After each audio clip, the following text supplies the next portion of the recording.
Hello, my motorcycle riding population. Hello, my dear motorcycle enthusiasts. Today I want to give you a few tips on how to ride like a pro. Nobody tells you this, but the truth is that motorcycle driving, it is a skill.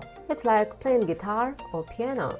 Everyone can play the keys on the piano or pull the strings of the guitar, but not everyone can be called a virtuoso pianist or guitarist. This is because proficiency takes time and effort. You cannot become a professional in one day.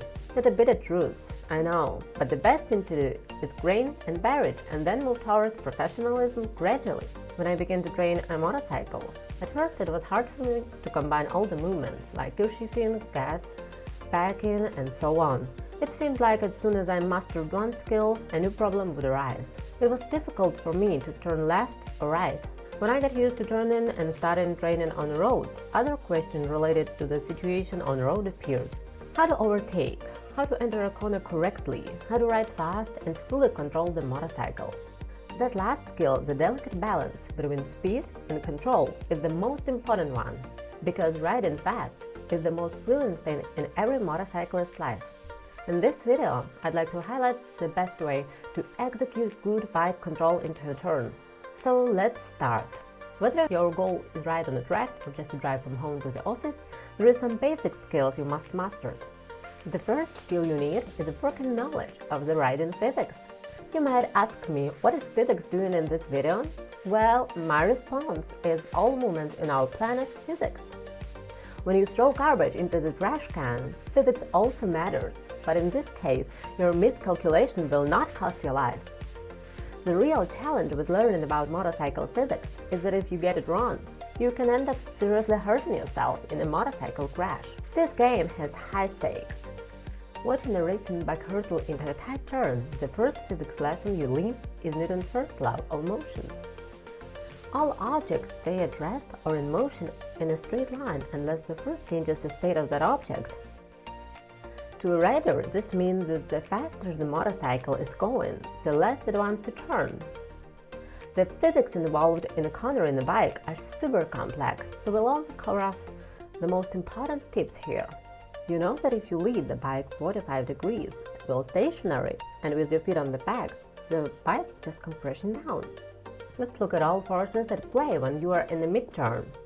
These forces include friction between bike's wheels and the road, the wind resistance pushing you and the bike backward, the angular momentum of the spinning wheels wanting to sit the bike upright and keep it going in a straight line.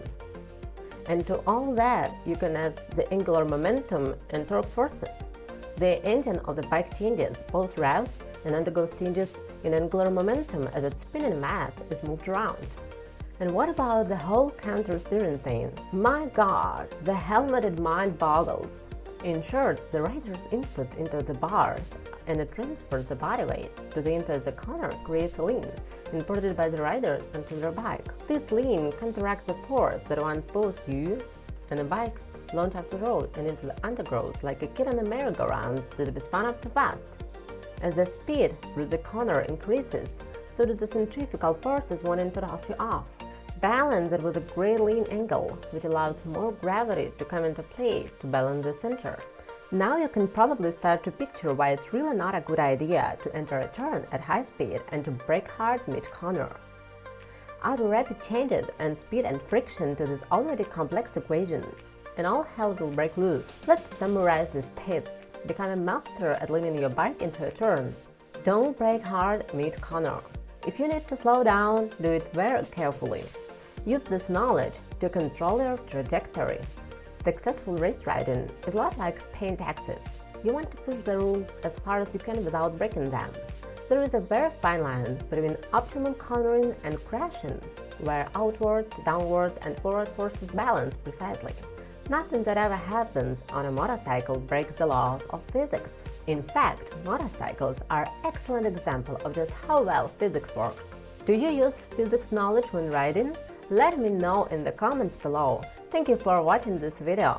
Please subscribe to my channel and see you soon.